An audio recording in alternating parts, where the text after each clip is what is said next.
Husband যখন devil. Sir, আপনি কি মনে করেছেন আপনি বিয়ে করেছেন বলে আপনি আমার মন পাবেন কখনো? আপনাকে আমি ঘৃণা করি। আপনি আমার দেহ পাবেন, কিন্তু মন পাবেন না। নিহাল, হা হা, আসলে হাসালে আমাকে। বাসর রাতে তোমার দেহ হলেই হচ্ছে। তোমার মতো মেয়ের মন দিয়ে আমি কি করব? So come baby. আমি সোহা, বললাম না আপনি একদম আমার দিকে আগাবেন না বলে দিচ্ছি। আমার স্বামী নেহাল বলল, আমি কেন আগাবো না? আর আগালে কি করবে শুনি।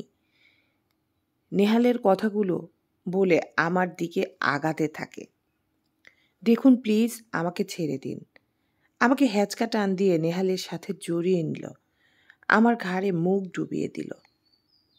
নেহাল প্লিজ প্লিজ আমাকে ছাড়ুন। আমার কোনো কথাই নেহালের কানে ঢুকছে না, সে তার নেশাতে মত্ত। নেহাল আমার ঘাড়ে জোরে একটা কামড় দিল।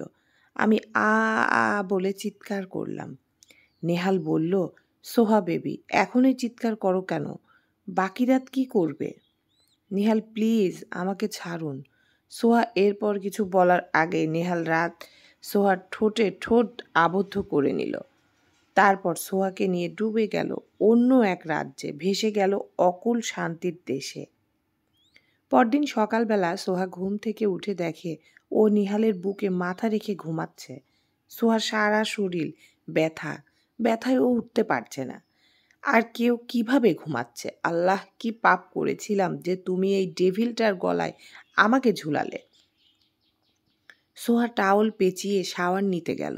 সোহা তাকিয়ে দেখে তার পুরো শরীরে কামড়ের দাগ। সোহা দেখে ডেভিলটা ওকে কিভাবে কামড়ে কামড়ে, জানোয়ার একটা। ও, আপনাদের তো আমার পরিচয় দেওয়া হয়নি। আমি মিশকাত সোহা। কাল রাত আমার বাসর রাত ছিল। আমার স্বামী এই শহরের সবচেয়ে বড় ধনী ব্যবসায়ী নিহাল চৌধুরী। এই লোকটা আমাকে ধর্ষণ করে বিয়ে করেছে।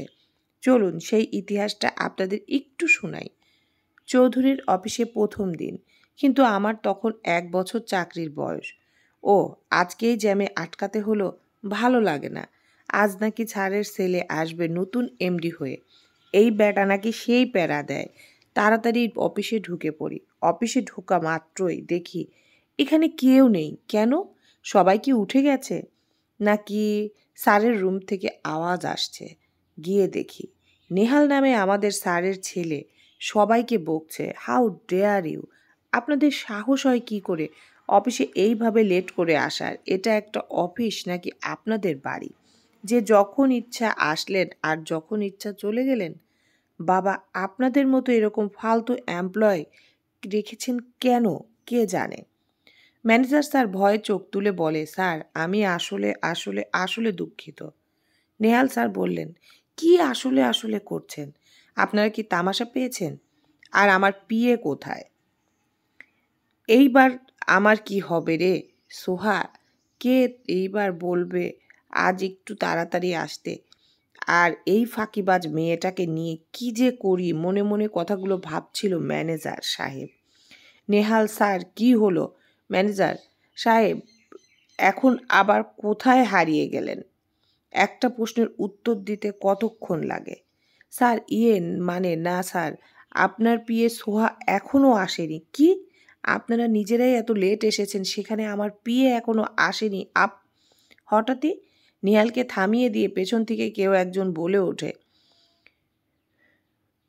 কি করব স্যার, আপনি তো আর আমার বাসার বাড়ি পর্যন্ত একটা ফ্লাইওভার বানিয়ে দেননি, তাই লেট হয়ে গিয়েছে অসহায়ভাবে। নেহাল তাকিয়ে দেখে পরনে কালো আর নীল মিক্সড একটা গাউন আর মাথায় হেজাব পরিহিত একটা মেয়ে পিটপিট করে নেহালের দিকে তাকাচ্ছে আর নখ কামড়াচ্ছে। নেহাল সোহাকে দেখে কিছুক্ষণের জন্য চুপ হয়ে গেল। ম্যানেজারের কথায় নেহালের ধ্যান ভাঙল। ম্যানেজার স্যার, ওই আপনার পিএ মিশকাত সোহা। নেহাল বলল, ও আইসি, তাহলে এই সেই ফাঁকিবাজ পিএ। তো মিস সোহা, আপনি এত তাড়াতাড়ি আসলেন কেন? আবার একটু লেট করে আসতেই পারতেন দাঁতে দাঁত চেপে। সোহা বলল, স্যার আগে বলতেন কথাটা, তাহলে আমি আমার ঘুমটা পুরো করে আসতাম। এখনও ঘুম পাচ্ছে হাই তুলে। নেহাল রেগে বলল, হাউ ব্ল্যাডি ফুল!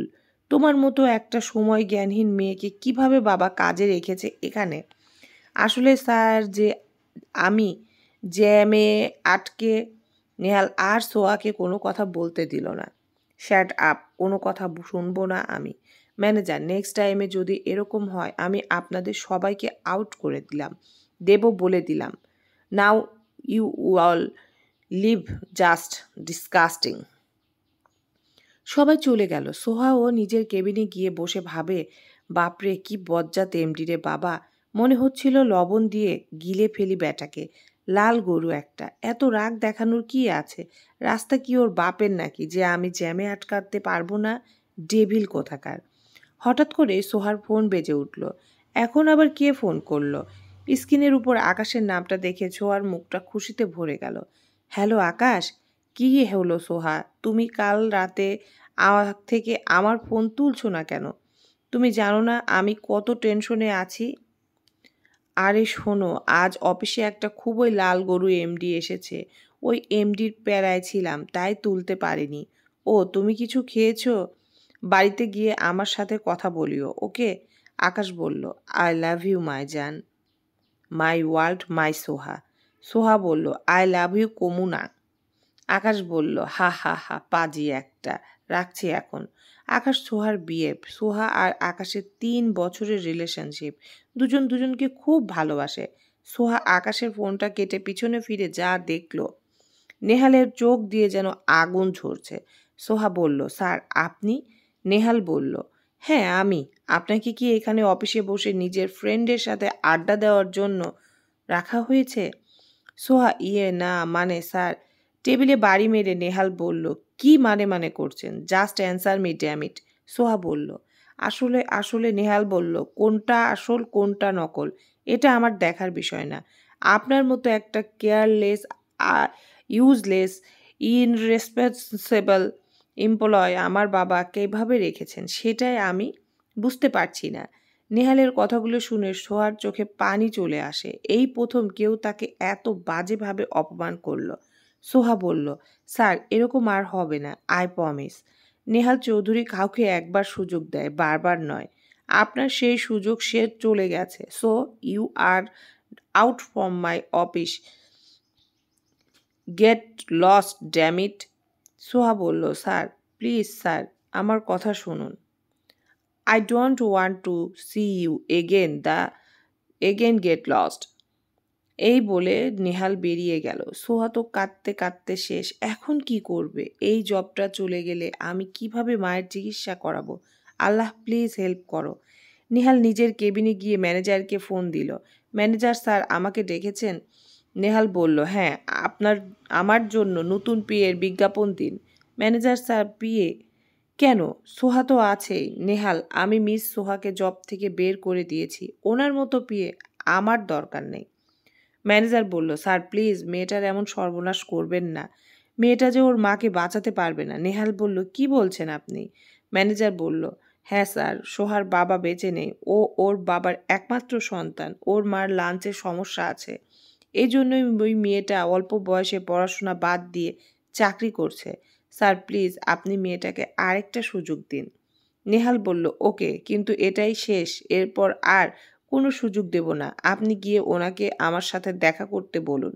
ম্যানেজার বলল, ওকে। ওইদিকে সোহা তার ব্যাগ গোছাচ্ছে। প্রথম দিন এসেই আমার জীবনটা পুরো তেজপাতা বানিয়ে দিল। আমি এখন কোথায় জব খুঁজবো? এমন সময় ম্যানেজার এলো। ম্যানেজার সোহাকে বলল, তোমাকে কোথাও জব করতে হবে না। ম্যানেজার বলল, তুমি গিয়ে আগে স্যারের সাথে দেখা করো। ম্যানেজার চলে গেল আর সোহা নেহালের কেবিনের দিকে যাচ্ছে। এই ডেভিলটার আবার কি হলো? আমাকে ডাকলো কেন? কে জানে।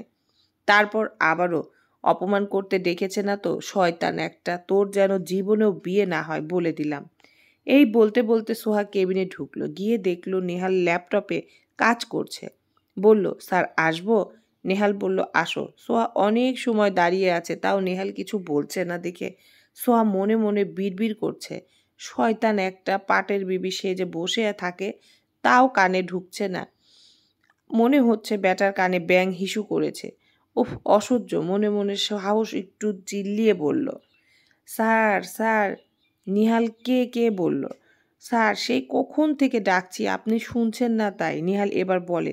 তাই বলে এভাবে ষাঁড়ের মতো চিল্লাবেন? নিহালের কথা শুনে সোহা তো রেগে শেষ। কত বড় শয়তান অ্যানাকন্ডা, আমাকে বলে কিনা ষাঁড়? তুই তো টেম্পোরাজার পরা খাব্বিস লাল গরু, কুমির, কুত্তা, বিড়াল, গরিলা, খান্ডুস একটা, মনে মনে। স্যার আপনি শুনেছিলেন না তাই জন্য জোরে ডাকলাম স্যার। আমাকে ডেকেছেন কেন? আমার মাথা ধরেছে, আপনি 1 কাপ কফি নিয়ে আসুন, ব্ল্যাক কফি উইদাউট সুগার। সোহা বলল, স্যার আমি। নিহাল বলল, আমার জানা মতো এখানে আপনি ছাড়া কেউ নেই, তাই আপনাকেই বলছি, দাঁতে দাঁত চেপে। সোহা বলল, স্যার আপনি তো আমাকে চাকরি থেকে বের করে দিয়েছেন। নেহাল বলল, দিয়েছিলাম, এখন আবার রাখলাম। আমি আবার দান করতে পছন্দ করি, চাকরিটা আপনাকে দয়া করে দিলাম। কি হাতির বাচ্চা আমাকে বলে কি না দয়া করছে? আর যদি মা অসুস্থ না হতো আমি তাকে লবণ দিয়ে পিষে মারতাম। নেহাল বলল, তবে শর্ত আছে, আপনাকে আমি যা যা বলবো তাই করতে হবে। সোহা কিছুটা ভেবে মায়ের জন্য বলল, আমি সব করতে পারি, মনে মনে। নিজের চেয়ার ছেড়ে একদম সোয়ার সামনাসামনি গিয়ে দাঁড়ালো, এতটা সামনে যে নিহাল সোয়ার নিঃশ্বাস গুনতে পারবে। স্যার আপনি আপনি সোয়ার মুখ দিয়ে কোনো কথা বের হচ্ছে না। এই প্রথম কোনো ছেলে ওর এত কাছে। সোয়ার বুকের ভেতর তোলপাড় হয়ে যাচ্ছে। নেহাল সোয়ার আরও কাছে মুখটা নিয়ে কানের কাছে গিয়ে বলল, আমি পরে যা যা বলবো সব তোমাকে করতে হবে, ডেভিল স্মাইল দিয়ে। Okay sir. স্যার এখনও সরছেন না কেন? আমি যে ওনার কাছে আসাটা সইতে পারছি না, মনে মনে। তখনই হঠাৎ নেহাল ঝাড়ি মেরে বলল, গিয়ে কফি নিয়ে আসুন। এই বলে নিহাল চেয়ারে বসে পড়ল। সোহা মনে মনে বলল, কিভাবে ঝাড়ি মারলো আমাকে, ব্যাটা আসলেই একটা ডেভিল কিং, মনে মনে। সোহা বলে, ইয়ে মানে স্যার যাচ্ছি আজ তো। সোহা কফি বানাতে চলে গেল। এই মানুষ নাকি জিন ভূত কিছুই হবে। এত তিতো কফি কেউ খায়? আমাকে কোটি টাকা দিলেও আমার গলা দিয়ে নামবে না।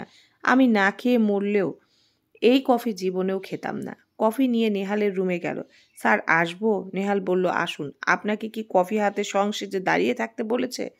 নেহালের কথা এবার খুব রাগ লাগলো। দেখুন স্যার আপনার চোখে সমস্যা আছে, সেটা স্বীকার করুন, শুধু শুধু আমাকে বকছেন কেন? What rubbish! তুমি আমাকে কি বললে? স্যার দেখুন, শুধু শুধু ওইসব রেডেড ব্রিটিশ ইংলিশ নিজেও নিজের দেশে পড়ে এসে দেশে এসে বলছেন। সবাইকে সাদা রঙের ইংলিশ ভাল্লুক ভাববেন না। নিহাল রেগে বলল, এই মেয়ে তুমি কি বললে আমাকে? স্যার বলতে চাচ্ছি যে আমি এখানে রং মেখে দাঁড়িয়ে নেই, যে আপনি আমাকে বলছেন আমি সংসেজে দাঁড়িয়ে আছি। নিহাল নিজের চেয়ার ছেড়ে উঠে সোহার দিকে আগাতে লাগলো। আপনি এগোচ্ছেন কেন? নিহাল আগাচ্ছে তো সোহা পেঁচাচ্ছে। সোহা পিছাতে পিছাতে দেয়ালের সাথে লেগে যায়। নিহাল এক হাত সোহার দিকে মুখ এগিয়ে নিল। ও তা আপনি কিভাবে দাঁড়িয়ে আছেন? সোহা তো পুরা ফ্রিজ হয়ে আছে। নেহাল সোহার এত কাছাকাছি দাঁড়িয়ে থাকাতে যেন সোহার মুখ দিয়ে কথা বের হচ্ছে না। তারপর সোহা বলল, স্যার আমি তো কফি নিয়ে দাঁড়িয়ে আছি, আপনি কফিটা নিন। নিহাল বলল, ও ইয়েস।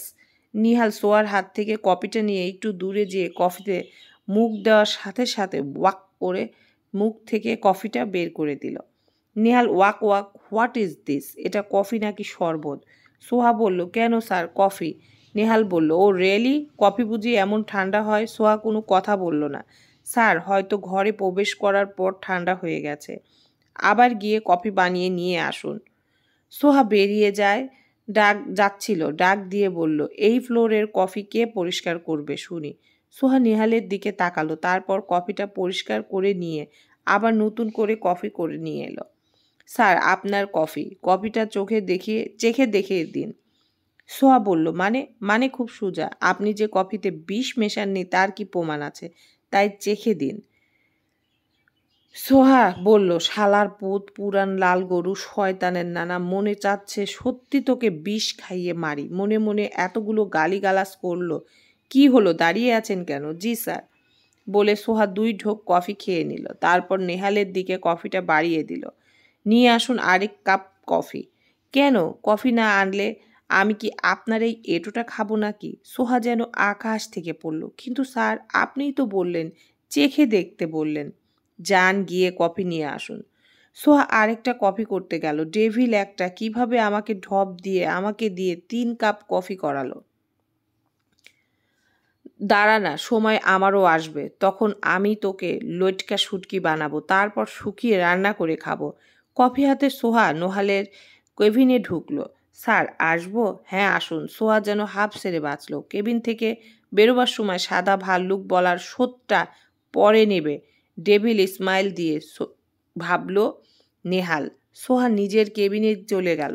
আল্লাহ জানে আজ এই ডেভিলটা আবার আমাকে কি কি শাস্তি দিবে। আজকে আমি তাড়াতাড়ি অফিস থেকে বেরিয়ে যাব, তাহলে ডেভিলটা আমাকে কিছুতেই কিছু করতে পারবে না। কি মজা। বিকালবেলায় সোহার ফোনে আকাশের ফোন আসে। আকাশ বলল, তাড়াতাড়ি ফিরবো, আজকে তোমাকে নিয়ে ঘুরবো অনেক। সোহা ফোন কেটে বেরোবে এমন সময় পেছন থেকে কেউ ডাকলো। সোহা তাকিয়ে দেখলো নেহাল। কি হলো মিস, আপনার অফিস টাইম তো এখনো শেষ হয়নি, আপনি যাচ্ছেন কোথায়? ঝাড়ি মেরে। সোহা ঘড়ির দিকে তাকিয়ে দেখে 6টা বাজে। কিন্তু স্যার এখন তো 6টা বেজে গেছে, আপনি দেয়াল ঘড়িতে দেখুন। নেহাল পিছনে ঘুরে দেখলো ও রেলি। নেহাল যেহেতু অনেক লম্বা তাই ও একটু উঁচু হয়ে ঘড়িটা দেয়াল থেকে নামিয়ে ঘড়ির কাঁটাটা ঘুরিয়ে 3টা বাজিয়ে দিয়ে আবার দেয়ালে টানিয়ে দিল। দেখুন সবে 3টা বাজে, সো আপনি এখনও 3 ঘন্টা কাজ করবেন। নেহালের কথা শুনে সোয়া তো পুরো শক। স্যার এসবের মানে কি? আপনি নিজে ঘড়িটা সেট আপ করে দিলেন, আমি কিছু শুনতে চাই না। আপনি এখন আমার সাথে মিটিংয়ে যাবেন। আপনি এটা কেন করছেন আমার সাথে? দাঁতে দাঁত চেপে। নেহাল, আমি বস নাকি আপনি? স্যার আপনি। তাহলে আপনার সাহস কি করে হয় আমার কাছে কৈফত চাওয়ার? আর একটা কথা বললে আপনার চাকরিটা। না না না স্যার, চলুন আমি যাচ্ছি। That's like a good girl. আমি গাড়িতে আছি, আপনি আসুন। ডেভিল স্মাইল দিয়ে চলে গেল। নিহাল, এই ডেভিলটার জন্য যদি একটু শান্তিতে থাকি। এখন আমি কি করব? সোহা আকাশের নাম্বারে কল দিল। নম্বর বন্ধ। সোহা আকাশের ফোন তো বন্ধ। থাক, আমি বরং মেসেজ দিই। আকাশকে একটা টেক্সট করে দিল। সোহা নিচে নেমে গেল। নেহাল, আপনাকে আমি কখন আসতে বলেছি আর আপনি এখন আসতেছেন? নিন তাড়াতাড়ি গাড়িতে উঠুন ঝাড়ি মেরে। সোহা গাড়ির পেছনের দরজা খুলে বসলো। সোহা দেখেনি নেহাল গাড়ির স্টার্ট না দিয়ে সোহার দিকে অগ্নি চোখে তাকিয়ে আছে। সোহা ভাবলো যে এই ডেভিলটার আবার কি হলো, রাগ নিয়ে তাকিয়ে আছে ব্যাঙের মতো তার দিকে। অসহ্য মনে মনে। আমাকে কি আপনার ড্রাইভার মনে হয় মিস সোহা? চুপচাপ সামনে এসে বসুন, তোকে আমি চিবিয়ে চিবিয়ে খাবো খচ্চর। মনে মনে অনেকগুলো গালিগালাজ দিল সে নেহালকে। সোহা গাড়ি থেকে নামলো। নেমে সোজা সামনে এসে দাঁড়ালো। নেহাল গাড়ি স্টার্ট দিল। যাওয়ার আগে বলল, এটাই শাস্তি আপনার। 10 মিনিটের মধ্যে যদি আপনাকে মিটিংয়ে না পাই তবে আপনার চাকরি শেষ। বলে নিহাল হাই স্পিডে গাড়ি স্টার্ট দিয়ে চলে গেল। আরে স্যার, যাহ চলে গেল, এখন আমার কি হবে? 10 মিনিট আমি কিভাবে যাব? শয়তানের খাম্বা পারে কি করতে আর লাগলো। সোহা বকতে বকতে একটা অটো পেল। কিছু দূর যাওয়ার পর রাস্তায় জ্যাম। সোহা না পেরে অটো থেকে নেমে দৌড়াতে দৌড়াতে চলে গেল। হোটেলে গিয়ে দেখে নেহাল হোটেলের গেটেই 2 পকেটে হাত দিয়ে দাঁড়িয়ে আছে। সোহা দেখেই নেহালের একটি ডেভিল স্মাইল দিয়ে বলল, আপনি আসতে পুরো 17 মিনিট লাগিয়েছেন মিস। সো সেই শাস্তির জন্য প্রস্তুত থাকুন সোহা। বলে নেহাল হোটেলের ভিতর চলে গেল। আর সোহা অসহায়ভাবে দাঁড়িয়ে রইল। চলবে।